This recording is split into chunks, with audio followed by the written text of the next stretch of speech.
ஆழ்வார் எம்பெருமானார் ஜீயர் திருவடிகளே சரணம். ஜீயர் திருவடிகளே சரணம். ஜாயனமா. ஸ்ரீமதி ராமானுஜன்.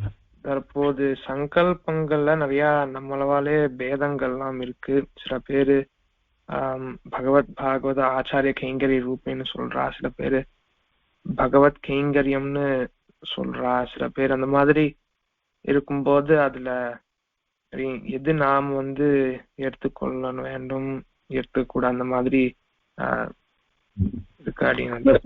பொதுவா நம்முடைய சம்பிரதாயத்துல நாம் பண்ணக்கூடிய செயல்கள் எல்லாமே பகவத் ஆக்யா கைங்கரியமா தான் இருக்கும்.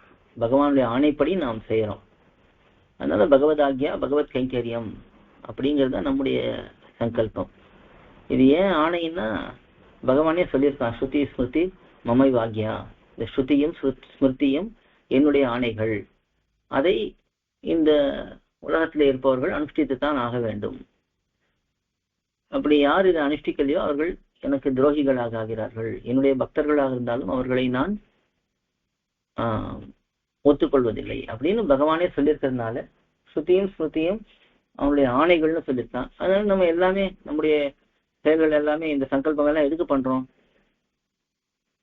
இந்த ஸ்ருதியில இருக்கக்கூடிய அனுஷ்டானங்களோ இல்ல ஸ்மிருதியில இருக்கக்கூடிய அனுஷ்டானங்களோ தான் நம்ம பண்ணிக்கிறோம். ஸ்ரௌதஸ்மார்த்த விஹித நித்திய கர்மானுஷ்டான யோகியதா சித்தியர்த்தம் அப்படின்னு யஜ்ஞோபவீதம் அணிந்து கொள்ளும் போது அதுதானே சொல்றோம்.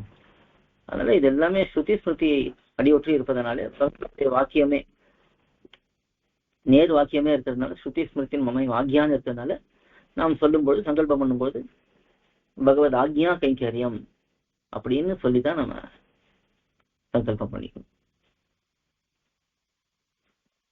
ஆழ்வார் எம்பெருமானார் ஜீயர் திருவடிகளே சரணம். ஜீயர் திருவடிகளே சரணம்.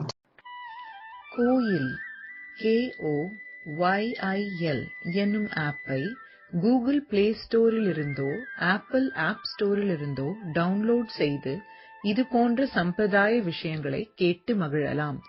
எங்கள் வலைத்தளம் koil.org KOYIL.org